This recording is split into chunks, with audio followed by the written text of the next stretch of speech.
This is Jyoti from Daksh academy Ladwa and आज हम करेंगे ईवीएस की मैराथन क्लास जिसमें बेसिकली हमारे सारे प्रीवियस ईयर्स क्वेश्चंस रहेंगे जो हमारे एचटेट में, सीटेट में, यूजीसी नेट में या किसी भी टेट एग्जाम में या कहीं पर भी जहां पर भी आपका ईवीएस का क्वेश्चन बनता है काफ़ी इंपॉर्टेंट और बेनिफिशियल लेक्चर आपके लिए रहेगा। क्लास को पूरा एंड तक देखिएगा। हर क्वेश्चन की जो एक्सप्लेनेशन या जो एक्स्ट्रा पॉइंट्स होंगे वो सभी को आप अच्छे से नोट डाउन कर लीजिएगा। पेपर से पहले उनकी क्विक रिवीजन कर लीजिएगा ताकि एग्जाम में कोई भी पॉइंट आपका रहे ना हो। आपको क्लास बहुत पसंद आएगी। विश्व पर्यावरण दिवस यानी कि वर्ल्ड एनवायरनमेंट डे कब मनाया जाता है? ठीक है, तो जो वर्ल्ड एनवायरनमेंट डे है वो आपका मनाया जाता है 5 जून को। ठीक है, कब मनाया जाता है? 5 जून को। और 5 जून को एक और क्वेश्चन यहाँ से याद रखेंगे कि सबसे पहले जो विश्व पर्यावरण दिवस था वर्ल्ड एनवायरनमेंट डे वो आपका 5 जून 1974 को मनाया गया था। ठीक है, 5 जून 1974 को मनाया गया था जिसका मेन एम क्या है कि हमें अपने पर्यावरण को कैसे बचाना है। ठीक है, इसके बाद अगर मैं और डेट्स की यहाँ पर बात करूँ कि जैसे 22 मार्च है ना, इस दिन क्या मनाया जाता है? तो विश्व जल दिवस। ठीक है, 22 मार्च को क्या मनाया जाता है? आपका जल दिवस। नेक्स्ट अगर बात करती हूँ 16 सितंबर को, तो इस दिन मनाया जाता है ओजोन दिवस। क्या मनाया जाता है? ओजोन दिवस। की ओजोन परत को बचाने के लिए एक समझौता चलाया गया था, उसका नाम याद रखेंगे, that is the Montreal protocol. ठीक है, मॉन्ट्रियल प्रोटोकॉल, यह समझौता किस लिए था कि जो ओजोन लेयर है ना उसको हमें क्या करना है? बचाना है। ठीक है, ओजोन लेयर को बचाना है। तो ओजोन दिवस कब मनाया जाता है? आपका 16 सितंबर। ठीक है, नेक्स्ट आता है 22 अप्रैल। इस दिन हमारा मनाया जाता है पृथ्वी दिवस। ठीक है, यानी हमें अपनी पृथ्वी को कैसे बचाना है इस दिन हम ये सारा डिस्कस करते हैं। ठीक है, ये हो गया फर्स्ट क्वेश्चन का आंसर सिंपल सा कि विश्व पर्यावरण दिवस आपका 5 जून।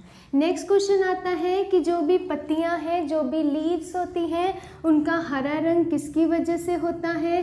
तो याद रखेंगे पत्तियों का हरा रंग जो होता है आपका क्लोरोफिल की वजह से होता है। ठीक है, पत्तियों में एक पिगमेंट प्रेजेंट होता है दैट इज क्लोरोफिल। और उसी के साथ ही एक और क्वेश्चन आता है कि क्लोरोफिल के साथ एक मैग्नीशियम भी यहाँ पर प्रेजेंट होता है। ठीक है, जिसकी वजह से पत्तियों का रंग क्या होता है?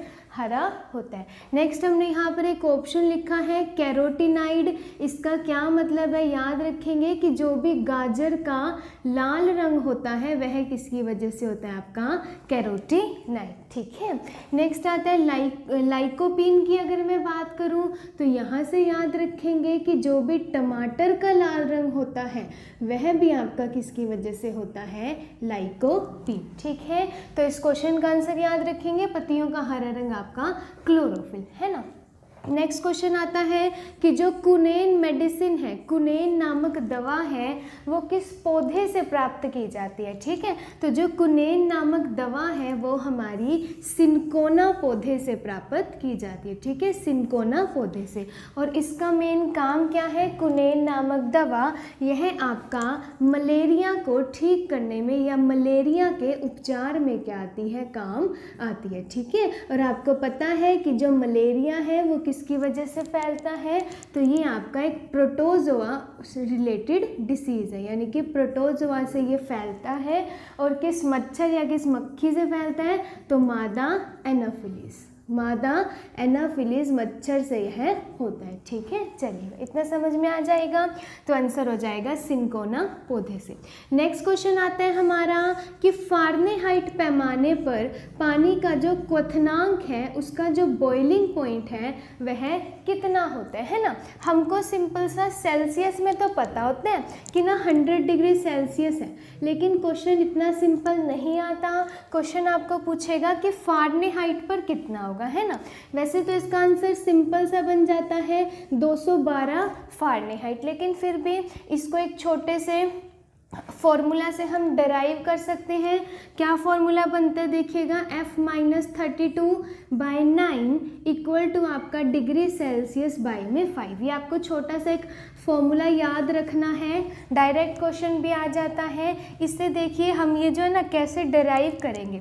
आपको पता है डिग्री सेल्सियस कितना लिया आपने, 100 डिग्री सेल्सियस है ना। 100 की वैल्यू यहाँ रखो, 100 बाई में 5 वो कितना आ गया आपका 20 इधर चला जाएगा, ये हो गया ना ऐसे। देखो f माइनस 32 बाई में 9 इक्वल टू 20, ये इसके साथ मल्टीप्लाई हो जाएगा तो f माइनस 32 इक्वल टू 180, तो f की वैल्यू कितनी आ गई 212। ये लीजिए, ये फॉर्मूला से आपका वैल्यू डिराइव हो जाती है, ठीक है। तो ये चीज़।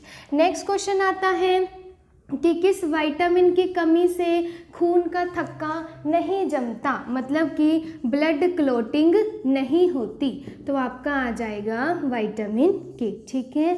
अगर आपको इसकी कंप्लीट डिटेल देखनी है तो हमारे चैनल के प्लेलिस्ट में जाकर देख लीजिएगा, वहाँ पर हमने विटामिन पूरे चैप्टर को जो है डिटेल में किया हुआ है, जहाँ हमने A, B, C, D and आपका E के सभी विटामिन को हमने डिटेल में कर रखा है, ठीक है। नेक्स्ट आता है हमारा क्वेश्चन कि यदि किसी विलयन का मतलब किसी सॉल्यूशन का आपका pH 2 है तो वह क्या होगा। एक बात यहाँ से याद रखिएगा कि अगर pH की वैल्यू जितनी कम होगी वो उतना ही स्ट्रॉन्ग एसिड होगा। स्ट्रॉन्ग एसिड मतलब आपका प्रबल अम्ल, ठीक है, प्रबल अम्ल। और जिसकी वैल्यू जितनी ज़्यादा होगी जिसकी pH की, वो उतना ही स्ट्रॉन्ग बेस होगा, मतलब उतना ही प्रबल आपका क्षार होगा। अगर आपने ये इसका और ज़्यादा pH क्या है क्या कुछ है इसको और डिटेल में देखना है तो आप हमारी एसिड बेस एंड सॉल्ट की वीडियो देख लीजिएगा, आपको और अच्छे से ये कंसेप्ट क्लियर हो जाएगा, ठीक है। नेक्स्ट क्वेश्चन आता है हमारा इकोसिस्टम परिसंचरण तंत्र में ऊर्जा का मुख्य स्रोत क्या है, ठीक है। तो ऊर्जा का मुख्य स्रोत हमारा होता है सनलाइट, मतलब कि सूर्य का प्रकाश, ठीक है। अगर मैं ये ऑप्शंस की बात करूँ, यहाँ हमने लिखा ATP, कई बार ATP की फुल फॉर्म पूछी जाती है, तो ATP की फुल फॉर्म होती है आपका एडिनो ट्राई फॉस्फेट, ठीक है। याद रखेंगे क्या फुल फॉर्म होती है, एडिनो ट्राई फॉस्फेट। देखिएगा क्या मैकेनिज्म होता है, जैसे हमने सिंपल खाना खाया तो जो ग्लूकोज है वो हमारी बॉडी में प्रेजेंट ऑक्सीजन से, जैसे ये देखिएगा C6H12O6, ये ऑक्सीजन के साथ रिएक्ट करके कार्बन डाइऑक्साइड रिलीज करेगी, साथ में वाटर प्लस आपका ATP, मतलब ये हमारी बॉडी की एनर्जी करेंसी है, ठीक है। जो ATP है वो क्या है, हमारी बॉडी की एनर्जी करेंसी है। और जैसे हम खाना खाते हैं ATP बनता है बॉडी में, फिर वो फूड स्टोर रहता है, हमें एनर्जी मिलती रहती है, और ये ATP आपका ADP में बदलता रहता है, मतलब एडिनो डाई फॉस्फेट में बदलता है, ठीक है।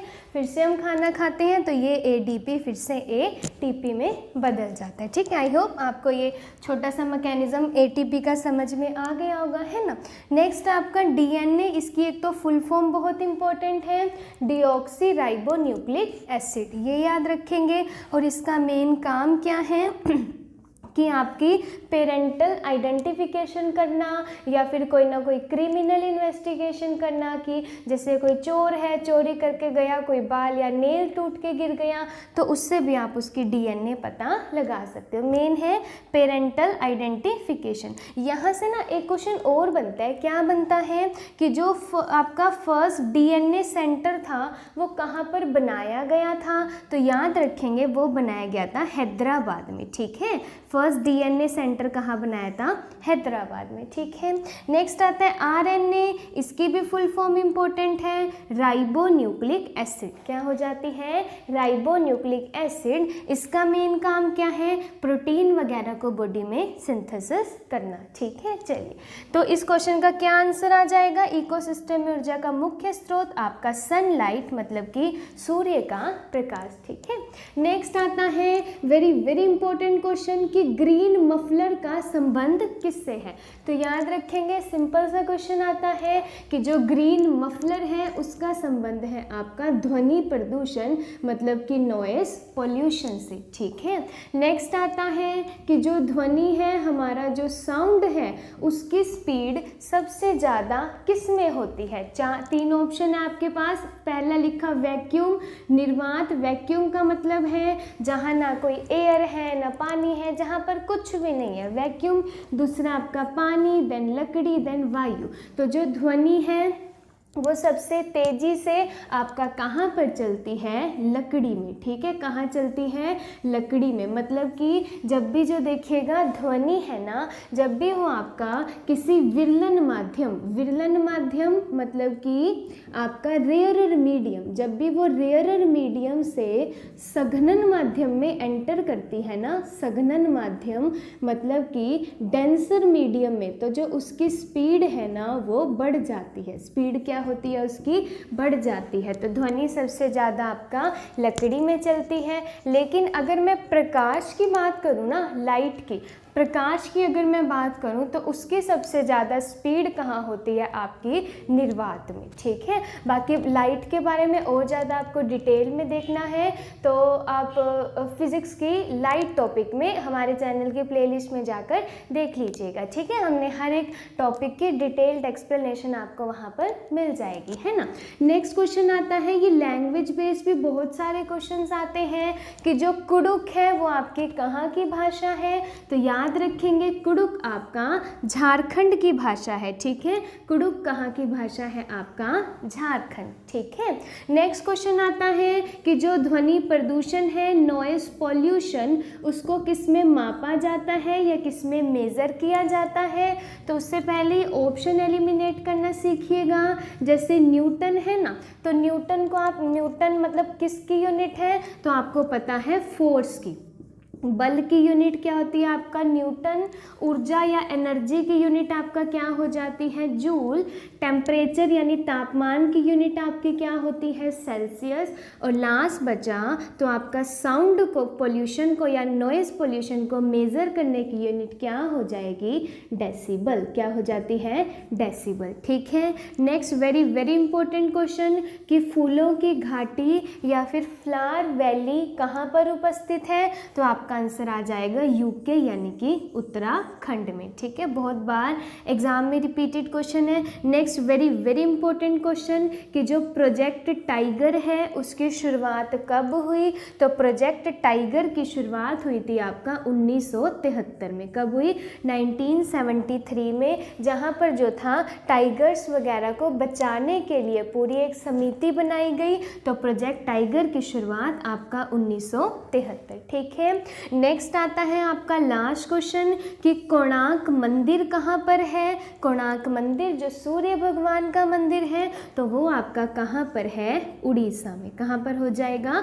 उड़ीसा में, ठीक है। वाइल्ड लाइफ प्रोटेक्शन एक्ट मतलब कि वन्य जीव संरक्षण अधिनियम कब लागू हुआ? ठीक है, तो वन्य जीव संरक्षण अधिनियम आपका लागू हुआ था 1972 में, 1972 में। इसमें क्या कहा गया था कि जितने भी वन्य जीव हैं, जो भी आपका वाइल्ड लाइफ एनिमल्स हैं, उनको हमें क्या करना है? सुरक्षा प्रदान करनी है, या जो भी उनके जैसे उनके खाल मांस से जो भी व्यापार करते हैं उसको भी हमने रोकना है। और इस एक्ट में कितनी अनुसूचियाँ थी? तो याद रखेंगे आपका 6 अनुसूचियाँ थी, जिसमें बताया गया था कि कैसे हमें वन्य जीवों को सुरक्षा प्रदान करनी है। ठीक है, नेक्स्ट क्वेश्चन आता है हमारा कि जो आरबीसी है मतलब कि रेड ब्लड सेल, उसका एक तो मेन काम क्या है कि आपकी बॉडी में, आपके शरीर में ऑक्सीजन को ट्रांसपोर्ट करना, अलग अलग पार्ट तक ऑक्सीजन का संवहन करना।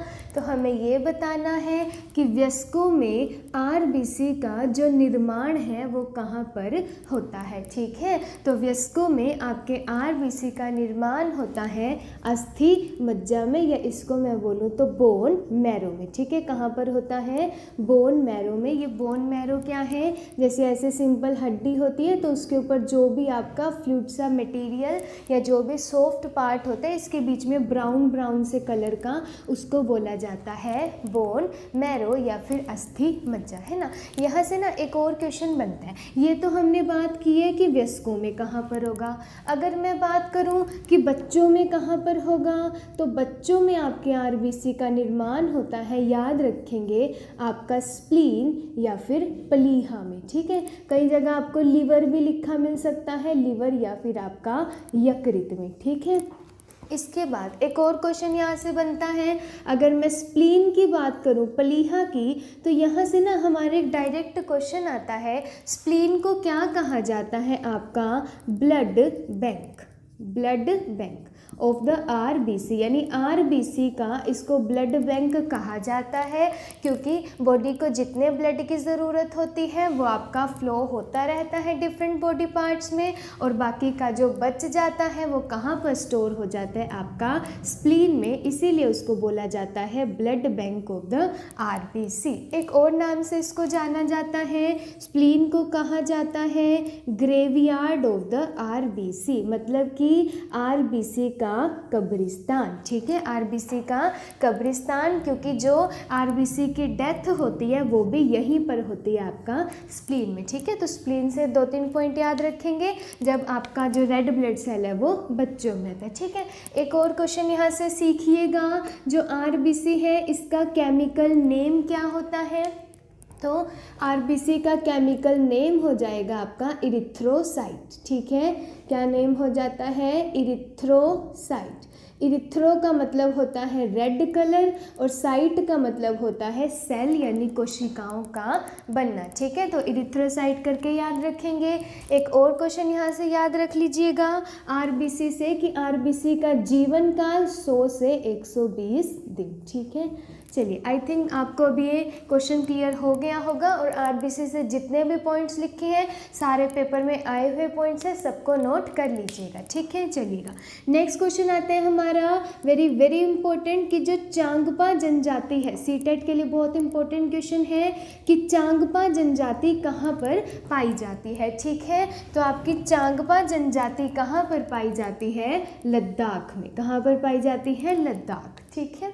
अगर मैं और बात करूं, जैसे असम है, तो असम में कौन सी जनजाति पाई जाती है, तो याद रख लीजिएगा संथाल, ठीक है। कौन सी जनजाति पाई जाती है, आपका संथाल, है ना। नेक्स्ट अगर मैं बात करती हूँ यहाँ से और कि आपका मणिपुर, तो मणिपुर में कौन सी जनजाति पाई जाती है, नागा।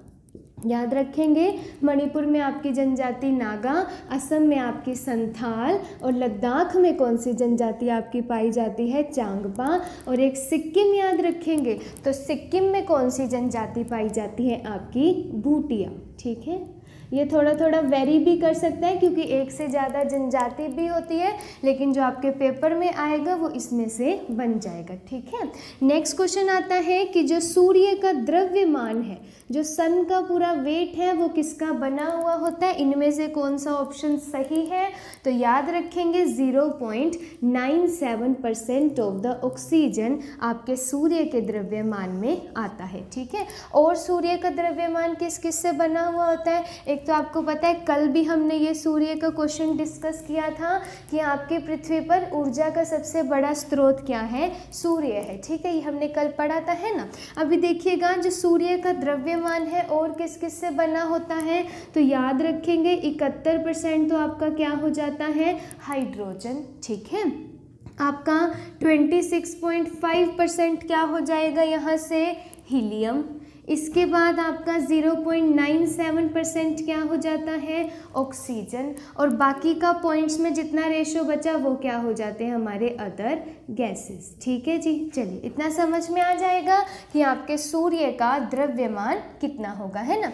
नेक्स्ट आता है क्वेश्चन हमारा वेरी वेरी इंपॉर्टेंट ईवीएस के पॉइंट ऑफ व्यू से कि जो एडोस्कोप है उसका प्रयोग किस लिए किया जाता है, तो जो एपिडोस्कोप है, एपिडोस्कोप का प्रयोग किया जाता है जो भी बच्चों को ईवीएस की क्लास में जो भी उनकी बुक में छपा चित्र है उसको दिखाने के लिए। तो याद रखेंगे इस क्वेश्चन को कि एपिडोस्कोप का प्रयोग क्यों किया जाता है, पुस्तक में छपा चित्र दिखाने के लिए, ठीक है।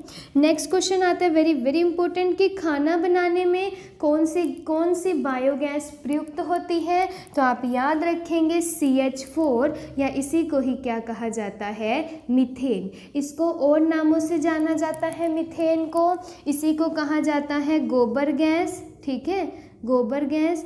एक और मीथेन से क्वेश्चन याद रखेंगे कि जो आपका धान के खेत होते हैं वहाँ से भी कौन सी गैस रिलीज होती है? तो आपका मीथेन, ठीक है, धान के खेतों से भी कौन सी होती है? मीथेन। एक और याद रखेंगे कि जो भी लोग गटर में जैसे साफ सफाई करना, उनकी डेथ भी जल्दी हो जाती है, तो जो क्योंकि ये बहुत ज़्यादा हार्मफुल गैस होती है, पॉइजनस गैस है, तो जो भी गटर में होती है वो भी कौन सी गैस होती है? आपका मीथेन, ठीक है। नेक्स्ट अगर मैं इसके और ऑप्शंस की बात करूं तो देखिएगा यहाँ हमने लिखा है CO2, मतलब कार्बन डाइऑक्साइड, जो ग्लोबल वार्मिंग को बढ़ाने के लिए सबसे ज़्यादा रिस्पॉन्सिबल, ठीक है।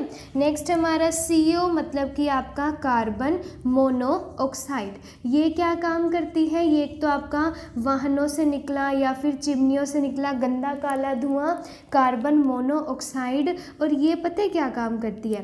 कि आपके ब्लड में जो भी ऑक्सीजन के घुलने की क्षमता है ना, हमारे HB में जो भी ऑक्सीजन के घुलने की क्षमता है उसको यह क्या कर देती है? बिल्कुल कम कर देती है, और खुद ब्लड के साथ घुल के, HB के साथ घुल के CO क्या कर देती है? हमारे पूरे रेस्पिरेशन सिस्टम का कबाड़ा कर देती है, ठीक है। यहाँ से ना एक क्वेश्चन आया था एक बार, क्या क्वेश्चन था देखिएगा, कि जो जैसे अगर हम बंद कमरे में चिमनी जलाकर छोड़ दें, ठीक है, और वहाँ वेंटिलेशन का कुछ भी नहीं है, तो उस चिमनी से क्या होगा? आपका CO यानी कार्बन मोनोऑक्साइड रिलीज होगा, और उसकी वजह से क्या होगा? वो हमारे जो भी ब्लड में ऑक्सीजन जैसे घुल रही है हमारी बॉडी में, उसकी बाइंडिंग कैपेसिटी को कम कर देगा, और खुद जो है ऑक्सीजन खुद जो है हीमोग्लोबिन के साथ घुलने लगेगा, जिससे क्या होगा? पूरा रेस्पिरेशन सिस्टम खराब, और जिससे हमारी इवन डेथ तक हो सकती है। इसीलिए बंद कमरे में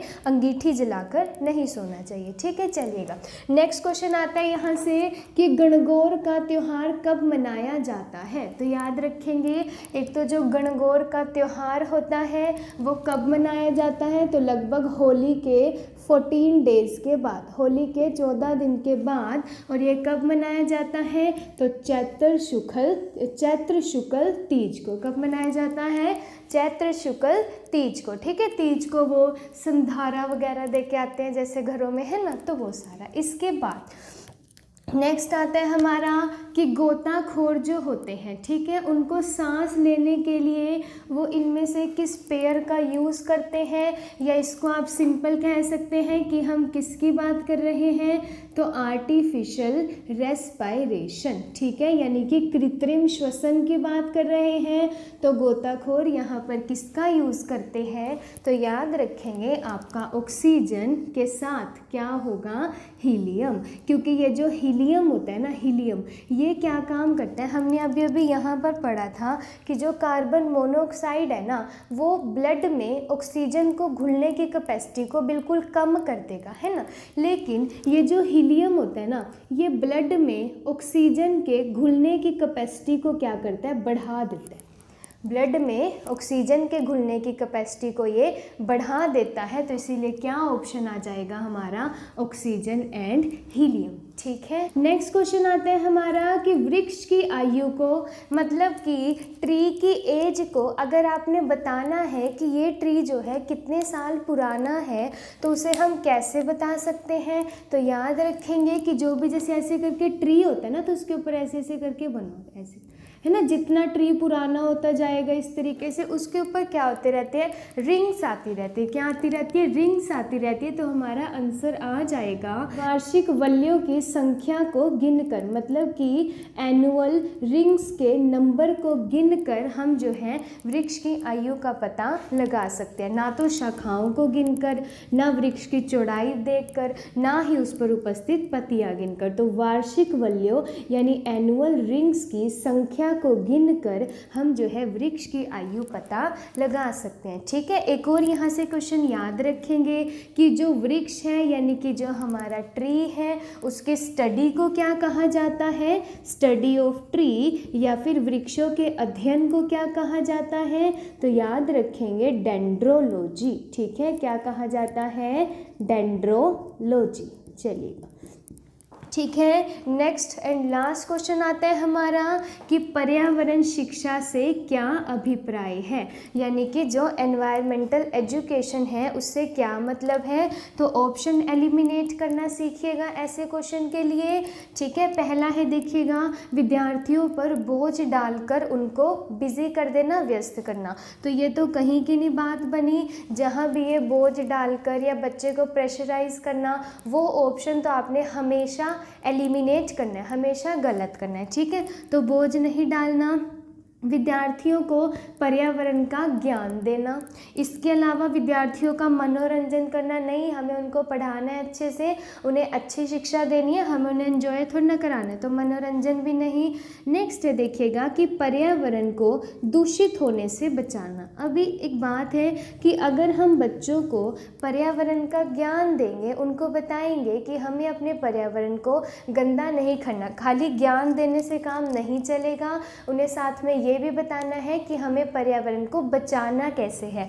तो करेक्ट ऑप्शन इज द कि पर्यावरण को दूषित होने से बचाना। ठीक है, पर्यावरण को दूषित होने से बचाना। ये एक और लिख लीजिएगा, यहाँ पर अदर गैसेस जो लिखा था ये हो जाता है 1.53%। ये इसको कंप्लीट कर लीजिएगा, 1.53। कि राष्ट्रीय वन नीति कब आई। ठीक है, क्या क्वेश्चन है, राष्ट्रीय वन नीति कब आई। तो याद रखेंगे राष्ट्रीय वन नीति आई 1988 में। ठीक है, राष्ट्रीय वन नीति 1988। अभी देखिए इसका मेन मतलब क्या था, इसका मेन एम क्या था कि भारत में लगभग 33% क्षेत्रफल पर 33% क्षेत्रफल पर वन होने चाहिए। ये इनका मकसद था राष्ट्रीय वन नीति का कि लगभग 33% क्षेत्रफल पर वन होने चाहिए। लेकिन अभी भारत में लगभग कितने प्रतिशत क्षेत्रफल पर वन है, तो 21%। ठीक है, उसके बाद यहाँ से एक और क्वेश्चन याद रखेंगे, अगर वनों की बात है तो भारत में सबसे ज़्यादा वन कहाँ पर पाए जाते हैं, या वनों की नगरी किसको कहा जाता है। अगर मैं बात करूँ एरिया वाइज, ठीक है, वनों की नगरी किसको कहा जाता है एरिया वाइज, तो आपका आंसर आ जाएगा मध्य प्रदेश। ठीक है, क्या आंसर आ जाएगा, मध्य प्रदेश। यहाँ पर जो है वनों की संख्या सबसे ज़्यादा है। ठीक है, अगर मैं यहाँ से बात करूँ, ये तो हो गया एरिया वाइज हमारा मध्य प्रदेश। दूसरा अगर मैं बात करूँ परसेंटेज वाइज क्या हो जाता है, ठीक है, किसके परसेंटेज के अकॉर्डिंग, तो दो याद रखेंगे, या तो आपका लक्षद्वीप नहीं तो मिज़ोरम, इन दोनों में से आपको आंसर मिल जाएगा। अगर यूटी पूछे तो लक्षद्वीप, नहीं तो आपका क्या आ जाता है मिज़ोरम। ठीक है, चलिए नेक्स्ट क्वेश्चन आता है हमारा कि विश्व वन दिवस कब मनाया जाता है। ठीक है, बहुत इंपॉर्टेंट क्वेश्चन है, काफ़ी बार एग्जाम में रिपीटेड है। विश्व वन दिवस कब मनाया जाता है, तो याद रखेंगे विश्व वन दिवस मनाया जाता है 21 मार्च को। ठीक है, कब मनाया जाता है, 21 मार्च को। बाकी की अगर मैं डेट्स की बात करूं तो देखिए जैसे हमने लिखा 22 अप्रैल, तो इस दिन आपका क्या मनाया जाता है विश्व पृथ्वी दिवस। ठीक है, 22 अप्रैल को क्या मनाया जाता है, विश्व पृथ्वी दिवस। अगर मैं बात करूं 22 मार्च की, तो इस दिन मनाया जाता है विश्व जल दिवस। 21 मार्च को तो आपने पढ़ा विश्व वन दिवस, और 2 फरवरी को मनाया जाता है आपका विश्व भू नमन दिवस, यानी हमें अपनी भूमि को क्या करना है, नमन करना है। ठीक है, चलिएगा नेक्स्ट क्वेश्चन आते हैं इंपॉर्टेंट हमारा कि जो ओजोन परत है, जो ओजोन लेयर है, उसकी जो मोटाई है उसको हम किस में मापते हैं, तो आपका आंसर आ जाएगा डॉप्सन। किस में मापते हैं ओजोन लेयर की मोटाई को, डॉप्सन में। ठीक है। इसके बाद अगर मैं यहाँ से और ऑप्शंस की बात करूँ, जैसे यहाँ पर देखिएगा बैरोमीटर लिखा है, तो बैरोमीटर से तो हम क्या करते हैं, प्रेशर यानी कि दाब को मेज़र करते हैं, ठीक है। डेसिबल की अगर बात करूँ तो यहाँ से किसको मेज़र करते हो, साउंड को, यानी कि ध्वनि को मेज़र करते हो, आपका डेसिबल साउंड की आपका यूनिट, ठीक है। तो एग्जैक्ट आंसर इसका क्या आ जाएगा, ओजोन परत की मोटाई आपका 2 ऑप्शन में, ठीक है। अगर मैं ओजोन परत से 2-3 क्वेश्चन और बताती हूँ, देखिएगा जो ओजोन परत है एक तो वो कहाँ पर पाई जाती है, तो याद रखेंगे समताप मंडल, मतलब कि स्ट्रेटोस्कोप के नीचे, आपका समताप मंडल के नीचे, ठीक है। जो एटमॉस्फेयर की 4-5 लेयर है उसमें जो समताप मंडल है उसके नीचे।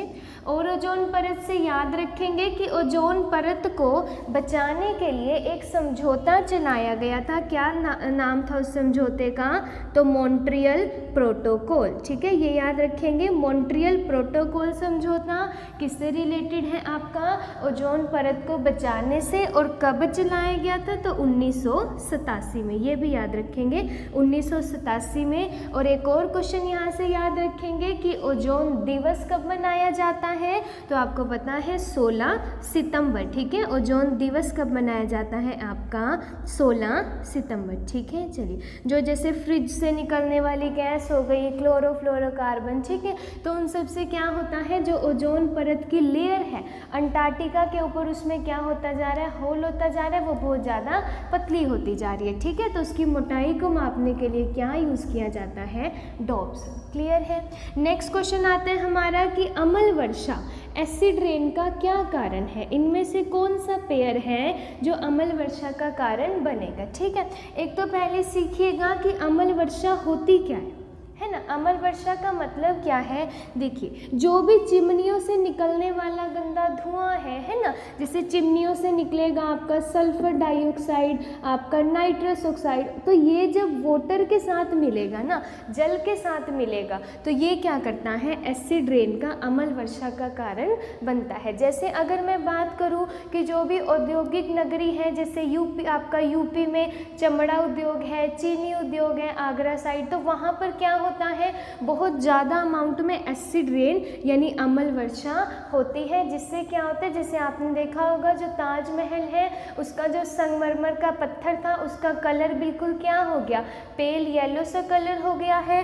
तो एसिड रेन को एक और नाम से जाना जाता है, इसको कहा जाता है मार्बल कैंसर, मार्बल कैंसर यानी कि पत्थर का कैंसर भी इसको कहा जाता है। क्योंकि अब देखिएगा चिमनियों के धुएं से जब सल्फर डाइऑक्साइड, इतनी पॉइजनस गैस, नाइट्रस ऑक्साइड ये निकलेंगी और वहाँ पर जो पानी होगा वर्षा, इसके साथ जब वो रिएक्ट करेगी तो वो क्या बनाएगी, आपकी वाटर के साथ रिएक्ट करने पे सल्फर एंड नाइट्रस के क्या बनाती है, ऑक्साइड, जो आपका किसका कारण है, एसिड रेन का, ठीक है। एक और क्वेश्चन यहाँ से याद रखेंगे, इसकी ना पीएच पूछ लेते हैं, एसिड रेन की पीएच, तो याद रखेंगे दैट इज 5.6, कितनी है, 5.6, मतलब that is the slightly acidic, थोड़ा सा कैसा है ये, एसिडिक है, ठीक है। चलिए समझ में आ जाएगा। अम्ल वर्षा का क्या कारण है कि जब चिमनियों से निकलने वाला धुआं जैसे sulphur dioxide, nitrous oxide water के साथ मिलेगा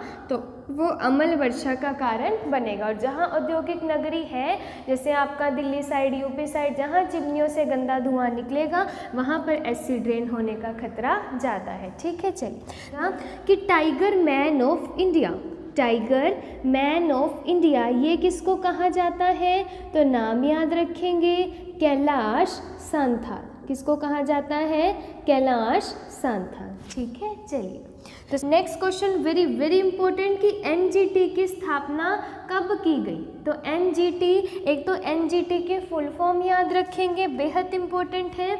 एनजीटी की फुल फॉर्म आपकी हो जाती है national green tribunal, national green tribunal, English में इसको एज इट इज़ याद रखेंगे, नेशनल ग्रीन ट्रिब्यूनल। ठीक है, नेशनल ग्रीन ट्रिब्यूनल क्या करती है, हमारे पर्यावरण को बचाने के लिए जो भी संस्था है या हमारे पर्यावरण को बचाने के लिए वर्तमान में जो संस्था काम कर रही है तो वो आपकी कौन है, NGT। इसीलिए ये बहुत ही इम्पोर्टेंट हो जाता है। और इसकी स्थापना कब हुई, तो आपका 18 अक्टूबर 2010, ये डेट भी एज इट इज़ याद रखेंगे, 18 अक्टूबर 2010 को NGT की स्थापना हुई, जो वर्तमान में पर्यावरण को बचाने के लिए काम कर रही है। ठीक है, चलिएगा नेक्स्ट क्वेश्चन आता है हमारा कि ये एक आपका EVS का क्वेश्चन देखिएगा कि एक व्यक्ति के भोजन में सिर्फ दूध, अंडा, रोटी दी जाती है तो उसमें किस विटामिन की कमी हो जाएगी। ठीक है,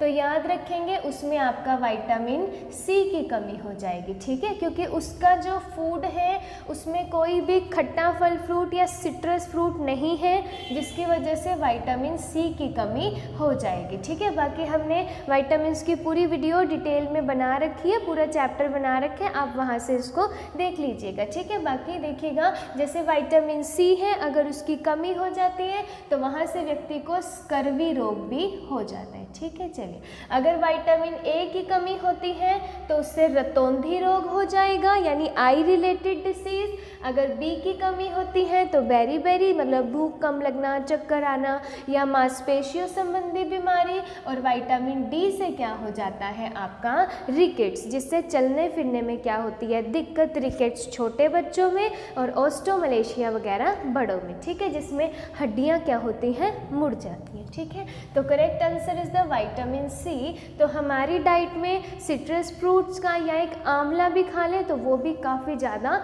हेल्पफुल है। ठीक है, चलिएगा नेक्स्ट क्वेश्चन आता है कि जो नींबू है वो साधारण पानी में तो डूब जाता है, लेकिन नमकीन पानी में मतलब कि अगर कोई सॉल्टी वाटर है उसमें वह तैरता रहता है। तो एग्जैक्ट आंसर आ जाएगा, क्यों, क्योंकि जो नमकीन पानी होता है ना उसकी जो डेंसिटी है, उसका जो घनत्व है वो सादे पानी की बजाय क्या होता है, अधिक होता है, इसीलिए वहाँ पर आपका जो ये नींबू होता है वो तैरता रहता है। ठीक है, यहाँ से ना एक और क्वेश्चन सीखिएगा। क्या क्वेश्चन सीखोगे कि एक ना डेड सी आता है, क्या आता है, डेड सी। आपने सुना होगा कि अगर कोई व्यक्ति जैसे पानी में डूब गया या नदी में डूब गया तो थोड़े टाइम बाद तक तो वो नीचे डूबता है, फिर वो ऊपर आता है ना। लेकिन डेड सी आपका यह एक ऐसा सी है जिसमें जो व्यक्ति है ना वो डूबता ही नहीं है। ठीक है, क्यों, क्योंकि इसमें लगभग 1 लीटर वाटर में 300 ग्राम तक सोल्ट पाया जाता है। 1 लीटर पानी में 300 ग्राम तक सोल्ट पाया जाता है। तो डेड सी करके याद रखेंगे। या एक चीज़ और सीख लीजिए, जहाँ भी आपका सेलाइन वाटर है या नमकीन पानी है वहाँ पर कोई भी चीज़ है वो क्या करेगी, फ्लोट करेगी, क्या करेगी, उसके ऊपर तैरेगी। ठीक है, चलिएगा समझ में आ जाएगा। तो नमकीन पानी का घनत्व यानी जो डेंसिटी है वो सादे पानी की डेंसिटी की बजाय क्या होती है, ज़्यादा होती है। ठीक है, चलिए नेक्स्ट क्वेश्चन आता है आपका कि जो लोहे की कील है, देखिए सेम क्वेश्चन हो जाएगा कि जो लोहे की कील है वो पारे में तैरती है, मतलब कि मरकरी में आपका तैरती है, फ्लोट करती है, लेकिन पानी में डूब जाती है। तो उसका भी क्या रीज़न है, क्योंकि जो पारे का घनत्व है वो पानी के घनत्व से क्या हो जाएगा, आपका ज़्यादा हो जाएगा। ठीक है, चलिएगा यहाँ से पारे से एक और क्वेश्चन याद रखेंगे, वेरी वेरी इंपॉर्टेंट। एक तो जो पारा है, मरकरी है, वो आपका क्या है, एकमात्र लिक्विड मेटल है, एकमात्र लिक्विड मेटल है यानी कि द्रव धातु है। बाकी जितनी धातुएं होती हैं, मेटल्स होती हैं, वो सभी क्या होती हैं, आपके सॉलिड फॉर्म में पाई जाती हैं। लेकिन आपका लिक्विड जो आपका जो मरकरी पारा है वह किस स्टेट में पाई जाती है, आपका लिक्विड फॉर्म में पाई जाती है। ठीक है, चलिए एक और यहाँ से क्वेश्चन याद रखेंगे कि जो पारा है अगर उसकी अधिकता हो जाए, ठीक है, पारा अगर आप ज़्यादा अमाउंट में ले लेते हो तो उससे कौन सी डिसीज़ हो जाती है, तो याद रखेंगे मिनी माता। ठीक है, पारे की अधिकता से कौन सी डिसीज़ हो जाती है, मिनी माता। चलिए इतना समझ में आ जाएगा, ये पारे से क्वेश्चन याद रखिएगा। नेक्स्ट एंड लास्ट क्वेश्चन आता है हमारा कि जल में कैडमियम की अधिकता होने से कौन सी बीमारी हो जाती है। तो कैडमियम, एक तो आपका कैडमियम है क्या, ये सिंपल आपका मेटल यानी कि धातु होती है, और अगर इसकी जल में अधिकता हो जाए तो उससे कौन सी बीमारी हो जाती है, इटाई। ठीक है, क्या हो जाता है यहाँ से, इटाई। इसके अंदर क्या होता है, जो बोन्स होती हैं, जो हड्डियां हैं, वो बिल्कुल कैसी हो जाती हैं, मुलायम यानी सॉफ्ट हो जाती हैं। ठीक है, चलिए नेक्स्ट हमने लिखा हुआ मिनीमाता, यह पारे की अधिकता से होगा। इसके बाद आपका रिकेट्स, अगर विटामिन डी की कमी हो जाए यह तब होगा। बेरी, अगर विटामिन बी की कमी हो जाए तो उससे क्या हो जाता है, सॉरी विटामिन B1 की कमी हो जाए तो उससे क्या हो जाता है, बेरी। ठीक है, आई होप आपको क्लास समझ में आ गई होगी। जितने क्वेश्चन लिखे हैं और जितने इनके एक्स्ट्रा पॉइंट लिखे हैं वो सारे नोट कर लीजिएगा। जो जितने भी एक्स्ट्रा पॉइंट्स हैं वो सभी आपके लिए एग्ज़ाम रिलेवेंट है। भारतीय संविधान मतलब इंडियन कॉन्स्टिट्यूशन के कौन सा लेख या कौन से आर्टिकल में पर्यावरण संरक्षण मतलब कि एनवायरनमेंट प्रोटेक्शन के लिए नागरिकों के लिए मौलिक अधिकारों के कर्तव्य से संबंधित है। ठीक है, कि which article of the constitution is related to the environmental protection. ठीक है, तो यहाँ से देखिएगा हमारा आंसर आ जाता है आर्टिकल 51A। ठीक है, आर्टिकल 51A हमें कहता है कि सभी जितने भी नागरिक हैं उन सबका यह फंडामेंटल राइट है, उन सबका यह मौलिक अधिकार है कि उन्हें अपने पर्यावरण को संरक्षित रखना है, पर्यावरण को बचाना है। ठीक है, चलिए यहाँ से मैं एक दो क्वेश्चन और आपको बताती हूँ। जैसे पर्यावरण संरक्षण का नाम आया है ना, तो सबसे पहले यहाँ से आ जाता है कि पर्यावरण संरक्षण, इसको बचाने के लिए या पर्यावरण संरक्षण कब आया, तो याद रखेंगे 1986 में। ठीक है, पर्यावरण संरक्षण अधिनियम कब आया आपका, 1986 में आया। और संविधान के किस आर्टिकल के तहत आया, तो अनुच्छेद 253। ठीक है, किस आर्टिकल के तहत आया, अनुच्छेद 253। और कब आया था, जब 1984 में जब भोपाल गैस त्रासदी हुई थी, जिसमें कौन सी गैस रिलीज हुई थी, तो वो भी याद रखेंगे, methyl isocyanide. Very very important, 1984 में जब भोपाल गैस त्रासदी हुई थी तो मिथाइल आइसोसाइनाइड वहाँ से रिलीज हुई थी, और इसका इतना बुरा प्रभाव है कि आज भी वहाँ पर बच्चे विकलांग पैदा होते हैं। ठीक है, तो आर्टिकल नंबर 253 के तहत पर्यावरण संरक्षण अधिनियम आया। नेक्स्ट अगर मैं और यहाँ से आपका ऑप्शन की बात करूँ तो आर्टिकल 14 हमें क्या कहता है कि जो जितने भी नागरिक हैं कानून के सभी वो कैसे हैं, आपका समान है, यानी कि कानून के समक्ष समानता। आर्टिकल 14 क्या कहता है, कानून के समक्ष समानता।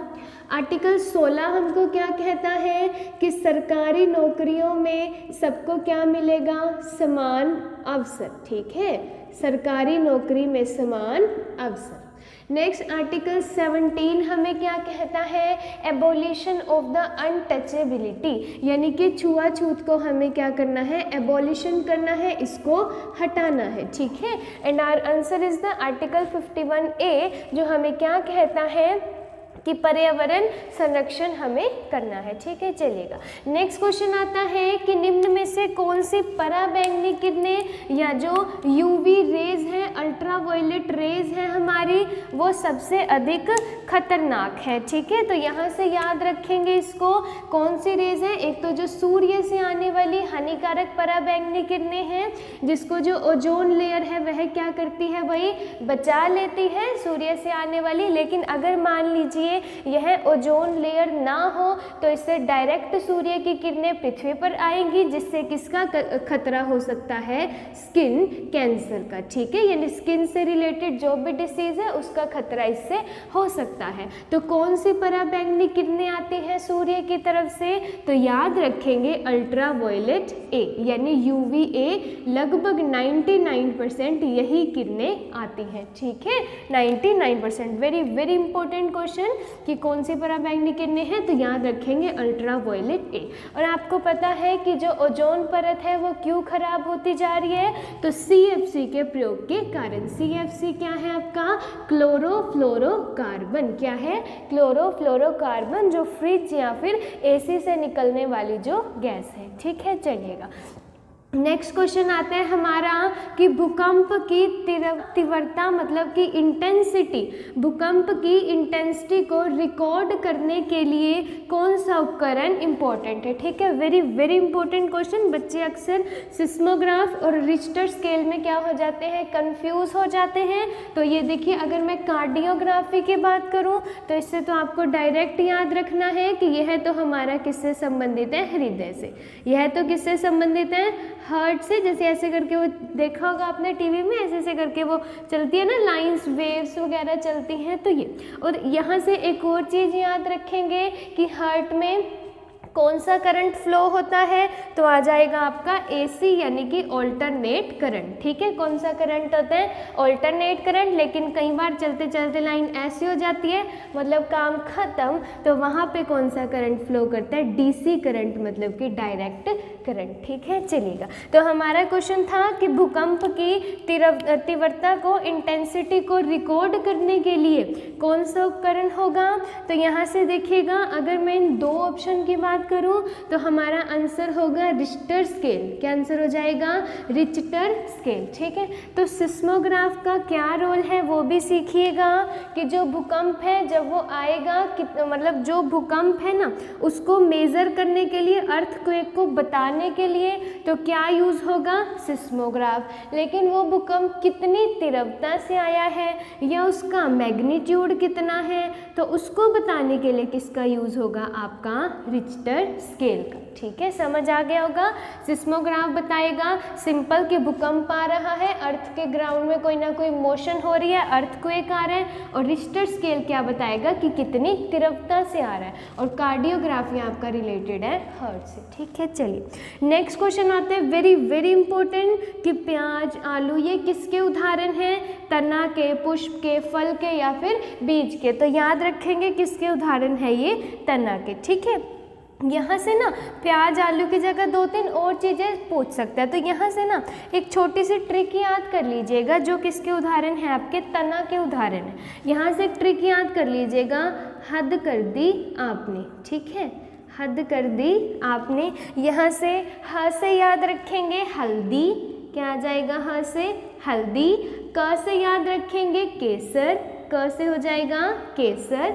उसके बाद ये इस वाले ह से याद रख लीजिएगा, या द है ना, ये इस वाले द से याद रह जाएगा अदरक।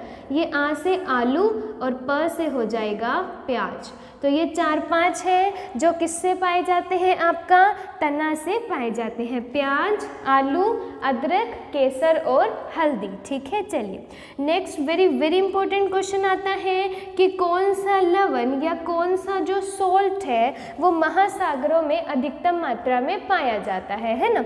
आपको पता है कि जितने भी महासागर हैं उनमें क्या होता है, आपका सेलाइन वाटर है, मतलब कि सॉल्टी वाटर है। तो लेकिन कौन सा सॉल्ट पाया जाता है वो बताइए। तो याद रखेंगे मैग्नीशियम क्लोराइड। कौन सा सॉल्ट पाया जाता है, मैग्नीशियम क्लोराइड, जिसका सिंबल याद करेंगे MgCl, MgCl। ठीक है, और ये हम ऑलरेडी डिस्कस कर चुके हैं कि जो भी सेलाइन वाटर है उसमें जो भी अगर कोई व्यक्ति डूब भी जाता है या कोई भी चीज़ उसमें हम डालते हैं तो वो हमेशा क्या करती है, फ्लोट करती रहती है, तैरती रहती है। जैसे आपने डेड सी का एग्जांपल किया था कि उसमें लगभग 1 लीटर पानी में कितना है, 300 ग्राम तक सोल्ट है। तो कोई भी पर्सन उसमें कभी भी डूब नहीं सकता, हमेशा वो उस पर क्या करेगा, फ्लोट करेगा। ठीक है, चलिए अगर मैं यहाँ से और ऑप्शन की बात करूँ, जैसे मैग्नीशियम सल्फेट बोला, MgSO4, तो इसका मेन काम क्या है, हमारे ब्लड के फ्लो को कंट्रोल करना। किसको कंट्रोल करना, ब्लड फ्लो को। नेक्स्ट आता है कैल्शियम सल्फेट, फॉर्मूला याद करेंगे CaSO4।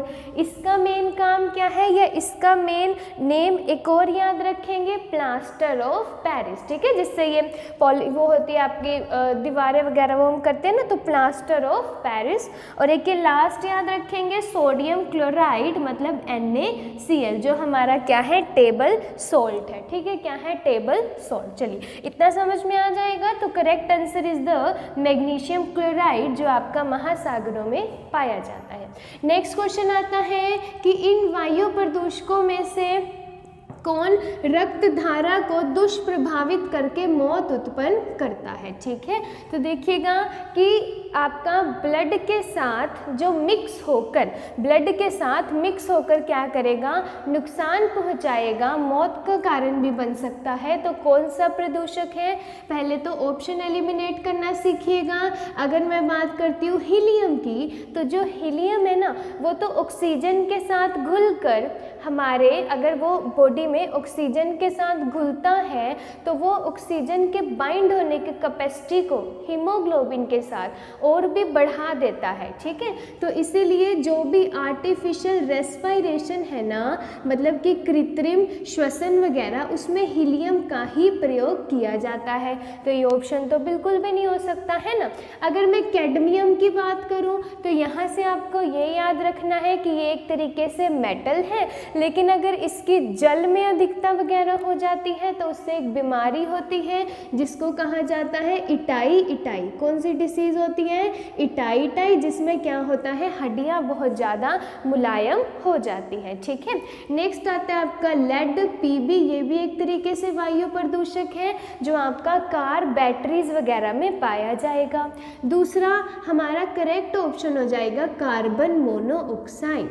तो ये कार्बन मोनोऑक्साइड क्या करेगा, जब यह हीमोग्लोबिन के साथ मिलेगा तो ये क्या बना देगा, यहाँ से कार्बोक्सिल हीमोग्लोबिन, ठीक है, क्या बना देगा, कार्बोक्सिल हीमोग्लोबिन, जो ऑक्सीजन के घुलने की कैपेसिटी है उसमें आपका हीमोग्लोबिन में, उसको बिल्कुल ही कम कर देगा और मौत तक का कारण बन सकता है। तो correct option is the carbon monoxide, ठीक है। चलिए नेक्स्ट आता है, इनमें से गलत हमें युग्म बताना है, गलत पेयर बताना है।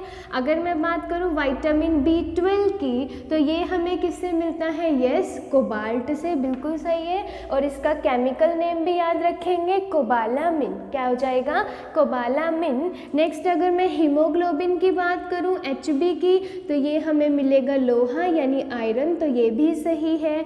नेक्स्ट अगर बात करूं विटामिन A की, तो इन्होंने बोला थायमिन, यानी इसका केमिकल नेम तो थायमिन नहीं है, विटामिन A का केमिकल नेम हो जाता है रेटिनॉल, क्या हो जाएगा, रेटिनॉल। ये जो थायमिन लिखा ये तो आपका विटामिन B1 का केमिकल नेम है, किसका केमिकल नेम है, ये विटामिन B1 का, ठीक है। चलिए नेक्स्ट आता है क्लोरोफिल की अगर बात करूँ तो यस वहाँ पर क्या प्रेजेंट होता है, मैग्नीशियम। जो ये आपका जितने भी प्लांट्स वगैरह है इनका जो ग्रीन कलर होता है वो इसी के वजह से होता है, क्लोरोफिल, और उसके साथ क्या पाया जाता है, मैग्नीशियम, ठीक है। चलिए नेक्स्ट क्वेश्चन है, तो आंसर आ जाएगा विटामिन A। नेक्स्ट आता है जलवायु परिवर्तन का, यानी कि एटमॉस्फेयर में चेंजेस के क्या क्या कारण है, आपका ग्रीन हाउस गैस, ओजोन परत का अक्षरण, प्रदूषण या फिर सभी। तो आंसर आ जाएगा ऑल, क्योंकि जो ग्रीन हाउस गैस है एक तो सबसे ज़्यादा वो किससे मिलती है, तो याद रखेंगे कार्बन डाइऑक्साइड प्लस मीथेन, ये सबसे ज़्यादा जिम्मेवार है, ये जितने भी वाटर वेपर्स हैं ग्रीन हाउस गैस के लिए। ओजोन परत का क्षरण, अगर ओजोन परत खराब होती जाएगी तो हानिकारक किरणें पृथ्वी पर आती रहेंगी, तो ये भी नुकसान है। और प्रदूषण ये तो है, ये तो आंसर हो जाएगा आपका ऑल, ठीक है। नेक्स्ट क्वेश्चन आता है कि किस ऑटोमोबाइल ईंधन को इको फ्रेंडली माना जाता है, यानी किस वाहन को, मोटरसाइकिल, कार, किसमें हम जो है इनमें से कौन से ईंधन को इको फ्रेंडली कहा जाता है। तो देखिएगा अगर मैं डीजल की बात करूं तो बिल्कुल भी नहीं, आजकल तो वैसे ही बंद कर रहे हैं जो डीजल पेट्रोल की कार्स हैं। तो यहाँ से करेक्ट आंसर आ जाएगा CNG, यानी कि CNG की फुल फॉर्म भी याद रखेंगे, that is the compressed natural gas, क्या आ जाएगा, कंप्रेस्ड नेचुरल गैस। और अगर मैं LPG की बात करूँ, ये तो आपको पता ही है कि घरों में जो भी सिलेंडर में होती है आपकी LPG, इसके फुल फॉर्म याद रखेंगे, liquid petroleum gas, liquid petrolifying gas, ठीक है। चलिएगा तो आंसर आ जाएगा इसका CNG, जो आपका आपका क्या है, इको फ्रेंडली है। ठीक है, हाँ यहाँ से ना एक और क्वेश्चन याद रखिएगा कि जो हाइड्रोजन है ना, हाइड्रोजन को कहा जाता है फ्यूचर फ्यूल, यानी कि भविष्य का ईंधन। तो भविष्य का ईंधन किसको कहा जाता है, हाइड्रोजन को। नेक्स्ट आता है कि किसकी उपस्थिति के कारण जो दूध है, जो मिल्क होता है, उसमें मिठास आ जाती है। तो correct answer is the lactose. किसकी वजह से आती है, लैक्टोज। अगर मैं और ऑप्शंस की बात करूं तो जैसे कैरोटीन लिखा, कैरोटीन क्या है आपका, कि दूध का जो भी पीला रंग होता है, हल्का पीला रंग, वो किसकी वजह से होता है आपका, कैरोटीन। अगर कैसिन की बात करूं तो जो भी दूध का सफ़ेद रंग होता है, कैसिन की वजह से। अगर फ्रक्टोज की बात करूं तो ये आपका क्या है, कार्बोहाइड्रेट की सबसे मीठी फॉर्म है, जैसे आपका शहद वगैरह। ठीक है, तो दूध में मिठास किसकी वजह से होगी, लैक्टोज। ठीक है जी। गिद्ध संरक्षण योजना कब आई, ठीक है, गिद्ध संरक्षण योजना, तो याद रखेंगे गिद्ध संरक्षण योजना आई 2006 में। ठीक है, अगर गिद्धों की बात आती है तो यहाँ से याद रखेंगे कुछ एक इम्पोर्टेंट पॉइंट्स। ये जो गिद्ध है इनको कहा जाता है प्रकृति का सफाई कर्मी। ठीक है, गिद्धों को प्रकृति का सफाई कर्मी कहा जाता था। क्यों, क्योंकि यह हमारे एनवायरनमेंट को बिल्कुल क्लीन रखते थे। जैसे जो भी मरे गले सड़े या जो भी जानवर होते थे, जैसे मवेशी, वो मिट्टी में मिल जाते थे, तो ये जो गिद्ध होते थे ये इनको खा लेते थे, तो इसीलिए इनको प्रकृति का सफाई कर्मी बोला गया। जो हमारा 1990 से अगर मैं 91 की बात करूं तो लगभग 4 करोड़ जितने गिद्ध होते थे। इतना अच्छा डाटा था, लेकिन जैसे जैसे टाइम बीतता गया 10-20 साल के अंदर अंदर इनकी जो संख्या थी वो बिल्कुल ही घटने लगी, वो बिल्कुल ही विलुप्त होने लगी। ऐसा क्यों हुआ, उसका क्या रीजन है वो सीखिएगा। एक दवा आती है डाइक्लोफेनिक, क्या आती है, डाइक्लोफेनिक। यह जो दवा है यह मवेशियों को लगाई जाती है, जो भी गाय भैंस वगैरह होते हैं उनको इसका इंजेक्शन वगैरह लगाया जाता है डाइक्लोफेनिक का। अब जैसे ये इंजेक्शन लगाया जाता है, मान लीजिए कि वो मवेशी, उसकी मृत्यु हो गई और जो गिद्ध थे उसने उस मवेशी को खाया, तो मवेशी को खाने के बाद गिद्ध के कांटेक्ट में या गिद्ध के शरीर में कौन सी दवा चली गई, डाइक्लोफेनिक, जिससे वो जो गिद्ध होता है वो मर जाता है। ठीक है, हालांकि इस दवा पे बैन लगाया जा चुका है, फिर भी इससे जो है बहुत सारे गिद्धों की संख्या कम हुई थी और बहुत सारे जो थे विलुप्त होने लगे। तो ये कौन सी दवा का नाम याद रखेंगे, वेरी वेरी इंपॉर्टेंट, डाइक्लोफेनिक। ठीक है, एक और यहाँ से क्वेश्चन आता है कि सेव योजना का संबंध किससे है, तो याद रखेंगे सेव योजना का संबंध भी किससे है, आपका गिद्धों से। किससे है, गिद्धों से। ठीक है, नेक्स्ट क्वेश्चन आता है पारिस्थितिकी मितव्यता है, मतलब कि इकोलॉजी इज सस्टेनेबल फ्रेंडशिप, यह किस आंदोलन का नारा था, तो आंसर इज द चिपको आंदोलन। कहाँ का नारा था, यह है चिपको आंदोलन का। अब इसमें हुआ क्या था, चिपको आंदोलन में नाम से ही पता लग रहा है कि किसी चीज से चिपक कर उसकी क्या करना, रक्षा करना। बेसिकली यह जो आंदोलन था आपका 1973 में शुरू हुआ था, और कहाँ से शुरू हुआ था, तो उत्तराखंड के चिमोली गांव से। उत्तराखंड के चिमोली गांव से, जिसमें जो गांव के लोग थे वो पर्यावरण संरक्षण के लिए या वृक्षों को कटने से बचाने के लिए, वृक्षों को बचाने के लिए उनके साथ क्या थे, चिपक गए, और ये आंदोलन यहाँ से होता है चिपको आंदोलन। ठीक है, इसमें पूछ लेता है कि सबसे ज्यादा इंपॉर्टेंस किसने दी, तो दो नाम याद रखेंगे, एक आपका सुंदरलाल बहुगुणा। सुंदरलाल बहुगुणा का संबंध भी किससे है, आपका चिपको आंदोलन, और एक फीमेल का नाम याद रखेंगे गौरा देवी। इनका संबंध भी था आपका चिपको आंदोलन से, जिन्होंने पर्यावरण को बचाने के लिए क्या किया था, पेड़ों से, और इसमें ज्यादातर महिलाओं ने पार्टिसिपेट किया था, जो आपका चिपको आंदोलन था कि हमें पेड़ों को कटने से बचाना है, क्योंकि यह हमारे जीवन का आधार है। ठीक है, चलिएगा, तो correct answer is the ecology sustainable friendship, आपका आ जाएगा चिपको आंदोलन।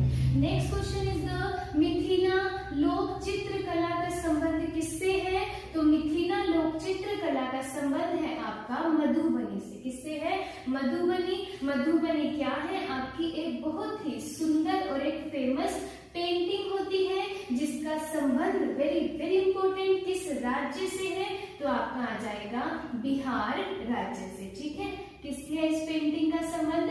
बिहार राज्य से। मधुबनी पेंटिंग, इसमें क्या होता है, प्राकृतिक रंगों का प्रयोग करके दीवारों के ऊपर या कपड़ों के ऊपर बहुत ही सुंदर जो है पेंटिंग्स कलाकारी की जाती है आपका मधुबनी पेंटिंग में। और ज्यादातर इनमें क्या देखने को मिलता है, तो सांस्कृतिक या पुराने राजा महाराजा या फिर पर्यावरण को बचाने के लिए, तो ये सारे इनके पिक्चरों में, इनके पेंटिंग्स में दिखता है। तो याद रखिएगा, लिखिता लोक चित्रकला, मधुबनी पेंटिंग और आपका बिहार राज्य। ठीक है, नेक्स्ट क्वेश्चन आता है वेरी वेरी इंपॉर्टेंट, पेडागोजी का आपका क्वेश्चन है कि छात्रों को प्रभावी ढंग से पढ़ाने के लिए आप जो सूचनाएं दोगे उसका सबसे अच्छा माध्यम या उसका गुड मीडियम क्या है, तो करेक्ट आंसर इज द कि बच्चे को श्यामपट प्रस्तुतिकरण, मतलब कि श्यामपट का मतलब है ब्लैक बोर्ड, कि ब्लैक बोर्ड पर पिक्चर बनाओ या ब्लैक बोर्ड पर लिख कर बच्चे को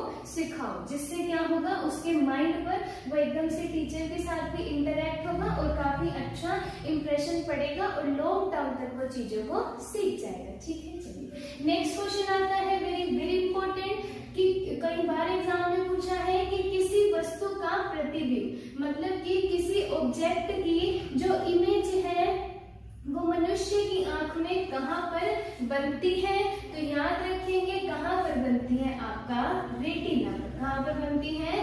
रेटिना पर। यहाँ से रेटिना है तो एक क्वेश्चन और याद रखेंगे, देखिए जैसे हमने कॉर्निया लिखा है, कॉर्निया इसका मतलब क्या है कि जो भी नेत्र दान करते हैं या आई ट्रांसप्लांट करवाते हैं तो आई का कौन सा पार्ट डोनेट करते हैं? कॉर्निया। इसके बाद याद रखेंगे नेत्र श्लेष्मा क्या है आपका? कंजक्टिवा। क्या है? कंजक्टिवा। जैसे जब आपकी आई में ईचिंग से होती है, आप उसको ऐसे करके मसल देते हो तो आई का कौन सा पार्ट मसलने के बाद लाल या गुलाबी रंग का हो जाता है, तो आपका आ जाता है कंजक्टिवा। आइरिस लिखा है मतलब कि प्यूपिल, जो लाइट के अकॉर्डिंग क्या करती है, अपने आप को एडजस्ट कर लेती है, कि अगर डिम लाइट है तो वहां पे ज्यादा फैल जाती है, कम अगर लाइट बहुत ज्यादा है तो वहां पे प्यूपिल जो होती है वो सिकुड़ जाती है। बाकी इसके बारे में हमने डिटेल में आपका विटामिन ए की वीडियो में डिटेल में किया हुआ है, आप वहां से इसको देखिएगा। ठीक है, नेक्स्ट क्वेश्चन आता है आपका कि केरल की क्या पहचान है। केरल आपका साउथ वाला एरिया मच्छी चावल के लिए बहुत फेमस होते हैं, तो केरल की क्या पहचान है आपका? फेरी। क्या है? फेरी। ये फेरी क्या है? एक नाव या फिर बोट होती है, पानी में चलने वाली बोट। कहाँ की पहचान है? ये है केरल की। अगर मैं और ऑप्शंस की बात करूं, जैसे लिखा है शिकारा, तो शिकारा भी एक तरीके से क्या है, आपकी नाव है, बोट है। ठीक है, जो कहाँ पर चलती है? आपका डल झील। अपूतियक क्या है? देखिएगा, अपूतियक क्या है हमारा? इग्लू का दूसरा नाम। इग्लू आपको पता है, जहाँ भी जो वो बर्फ के घर बनाए जाते हैं ना, वो आपका क्या होता है? इग्लू। जिसकी जो गेट एंट्री होती है वो बिल्कुल थोड़ी होती है। ठीक है, आपका इग्लू। और इनके जो वॉल्स होती है वो आपकी किसकी होती है? बर्फ की होती है, क्योंकि जब बाहर से बर्फ की वॉल, ये भी बर्फ पड़ती है, तो दोनों एक दूसरे को क्या कर देती हैं? रिपेल। तो याद रखेंगे अपूतियक इग्लू का नाम है। तो correct answer is the Kerala की पहचान आपका फेरजे नाव है। नेक्स्ट आता है इंपॉर्टेंट कि जल प्रदूषण निवारण और नियंत्रण अधिनियम यह कब बनाया गया, तो याद रखेंगे 1974 में। ठीक है, जल प्रदूषण निवारण आपका 1974। नेक्स्ट इंपॉर्टेंट आता है भारतीय वन सर्वेक्षण विभाग, इसकी स्थापना कब हुई, तो आपका 1981, 1 जून 1981 को इसकी स्थापना हुई, कि हमें अपने वनों को बचा कर रखना है। ठीक है, नेक्स्ट आता है पर्यावरण संरक्षण, मतलब कि एनवायरमेंट प्रोटेक्शन के लिए ग्रीन आर्मी का प्रारंभ किस देश ने किया, तो याद रखेंगे आपका ऑस्ट्रेलिया ने। किसने किया ग्रीन आर्मी का प्रारंभ? ऑस्ट्रेलिया ने। Next and last question is the मिट्टी से बने घर कहाँ पर होते हैं, तो मिट्टी से बने घर होते हैं हमारे राजस्थान में। क्यों? क्योंकि वहां पर क्या होती है, बहुत ज्यादा गर्मी होती है, तो ये घर क्या रखते हैं, थोड़ा सा एनवायरनमेंट को कूल रखते हैं। और इन घरों के ऊपर क्या होता है, गोबर या मिट्टी वगैरह जैसे गोबर का लेप लगाते हैं। क्यों लगाते हैं? ताकि कोई भी इंसेक्ट वगैरह वहां पर एंट्री ना कर पाए। दूसरा आता है, अगर मैं बात करूं लद्दाख की, तो यहाँ पर हमारे कैसे घर होते हैं? तो आपके स्टोन एंड वुड हाउस, मतलब कि लकड़ी व इसके आपके पत्थर के बने हुए घर होते हैं। कहाँ पर? आपका लद्दाख में। अगर मैं असम की बात करूं, तो यहाँ पर हमारे कैसे घर पाए जाते हैं? बैम्बू यानी कि बांस से बने हुए घर। क्यों? क्योंकि असम में बहुत ज्यादा क्या होती है? रेनफॉल यानी बारिश होती है। तो ग्राउंड से 10 से 12 फीट ऊपर बैम्बू बांस से क्या बनाए जाते हैं? घर बनाए जाते हैं। कि हाथी परियोजना कब आई? Very very important. हाथी परियोजना आपकी आई 1992 में, 1992 में हाथी परियोजना। हाथी जो है उनको बचाने के लिए या उनकी संख्या जो विलुप्त होती जा रही है उनको बचाने के लिए यह प्रोग्राम चलाया गया, हाथी परियोजना। और इस प्रोग्राम को किसने चलाया?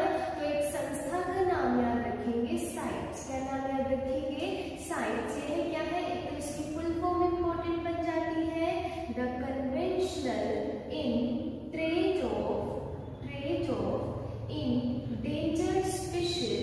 endangered species of flora and fauna.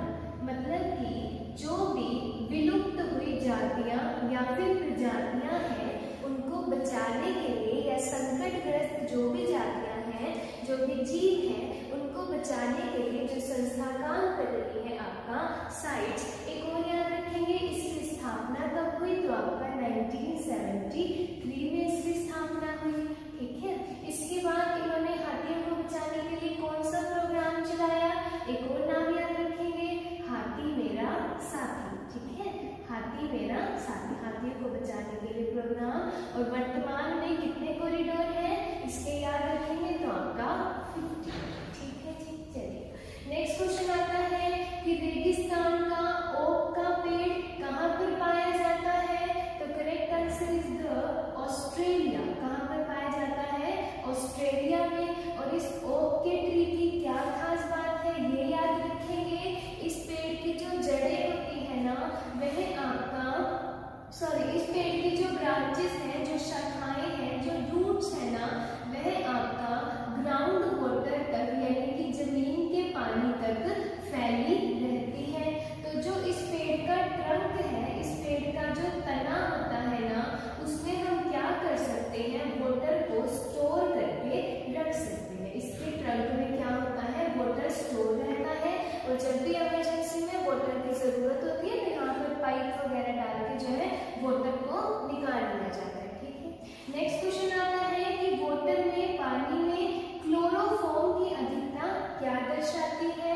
तो एक तो क्लोरोफॉर्म के बारे में याद रखेंगे, इसका फॉर्मूला पूछ लेते हैं, केमिकल फॉर्मूला CHCl3। क्या हो जाएगा? CHCl3। क्लोरोफॉर्म आपका होता क्या है? सिंपल लैंग्वेज में सीखिएगा, कलरलेस लिक्विड है। कैसा है?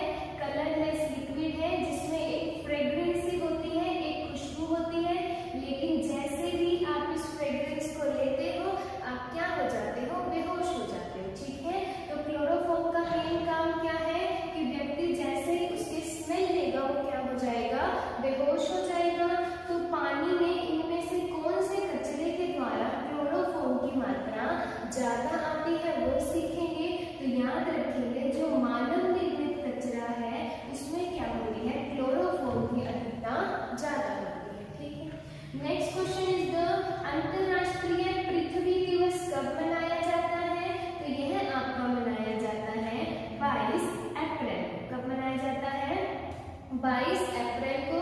और याद रखेंगे 22 अप्रैल को लगभग यह कितने देशों में मनाया जाता है? तो 192 देशों में इसको मनाया जाता है। और सबसे पहले इसको 1970 में अमेरिका के जेरोल्ड नेल्सन ने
वेरी वेरी मतलब जिसमें भूख कम लगती है या मसल्स में प्रॉब्लम हो जाती है, चक्कर आना, ये सारे इश्यूज, तो ये वैसे आप विटामिन की हमने वीडियोस बना रखी है, वहां से उसको डिटेल में देख सकते हैं। ठीक है, नेक्स्ट आता है अगर मैं लोहा की बात करूँ, ये आपका आयरन, जो सबसे ज्यादा आपको किससे मिलेगा, हरी पालक वगैरह खाने से मिलेगी।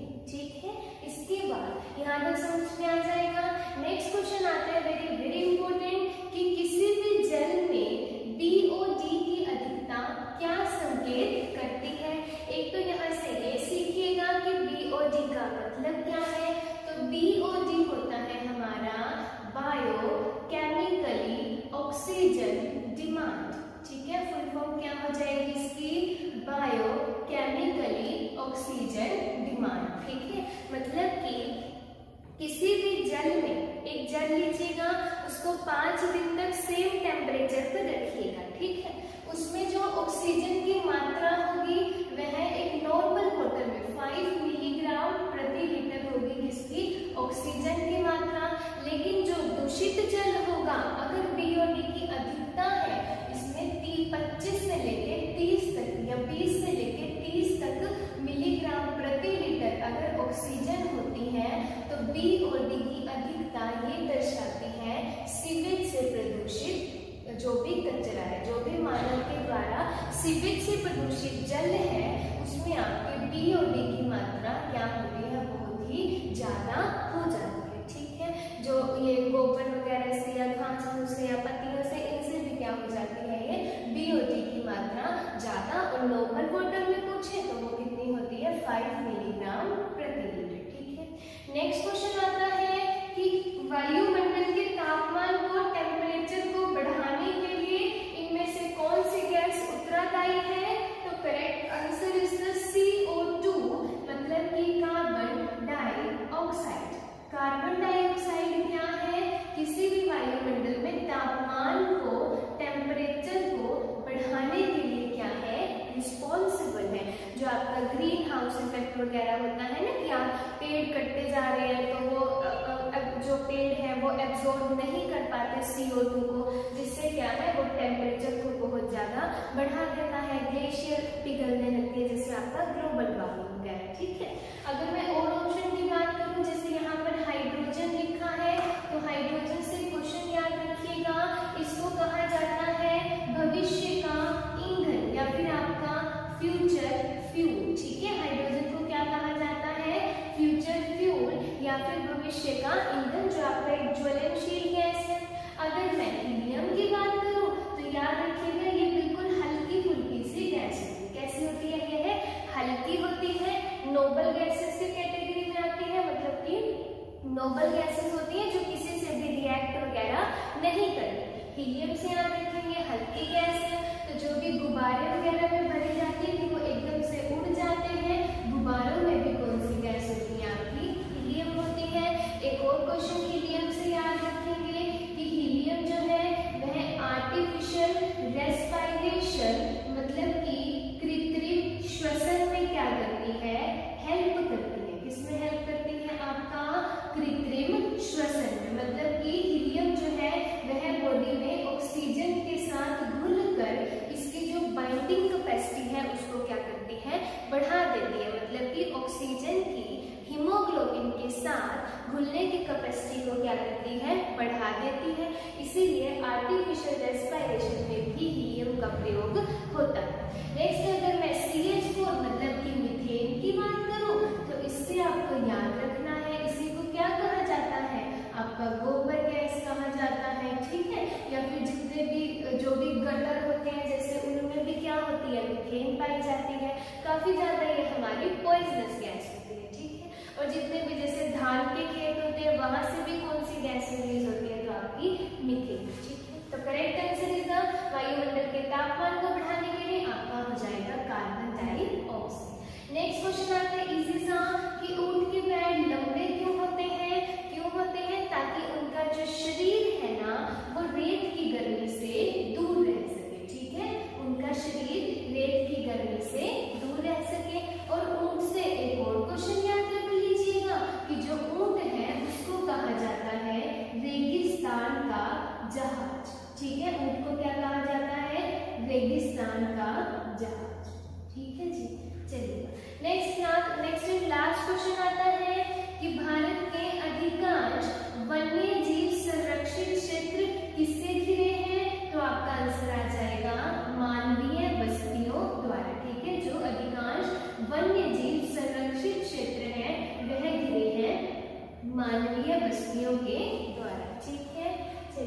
अच्छी लगे तो लाइक शेयर एंड कमेंट कर दीजिएगा।